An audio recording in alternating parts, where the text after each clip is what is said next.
Now, it's transformed communication, created its own language, fuelled love affairs, political plots, and even brought a popular revolution onto the streets. It's now 20 years since the first text message was sent. Today, trillions of them are flying around the world, making a fortune for the phone companies in the process. But in this age of tweets and smartphones, has texting already reached its peak? Our science reporter Asha Tanner went to the Gadget Show in London to try and find out. It's 20 years since the first text message was sent, and it's socially and culturally changed the way we communicate. We now send 7 trillion text messages globally each year.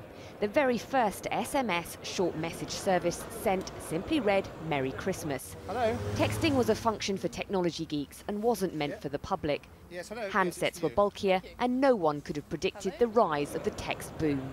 Seems to be all kinds of people that are using it. You know, I text my mum. You can enter competitions. You can buy things with text messages. I get automated text messages whenever I get a voicemail and so on. So, for better or for worse, you know, it's really changed how we interact with each other. Some people say it's a good thing. Other people say it's kind of interrupted our normal social communication flow. Sorry, excuse me. Children are usually the first to get to grips with new technology, and the advent of text speech had raised concern this would cause literacy problems. But one study claims youngsters who are fluent at texting have better language skills. Text use was actually driving the development of reading skills in children. Text speak throws us as adults, but for children, it's a bit like being raised bilingual. It's my dad's phone, and I use it quite often. I use it in the week.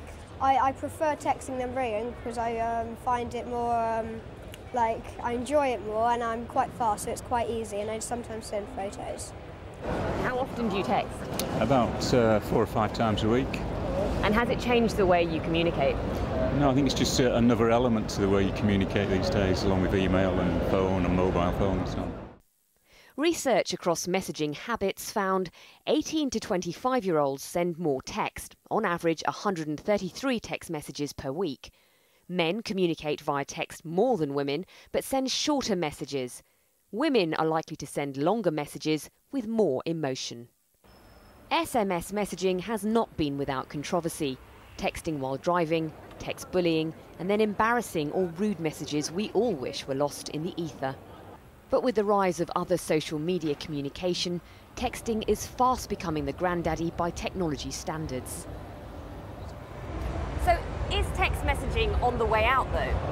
Well, for the first time, it seems as though the numbers for text messaging are beginning to waver a little bit, and we saw a couple of quarters of decline for the first time ever in text messaging history. And I think a lot of people are putting that down to social networking sites, you know, things like Twitter and Facebook. Is this the end of abbreviated speech like OMG, oh my god, and LOL, laugh out loud? It's doubtful. The language legacy of text will be much harder to delete.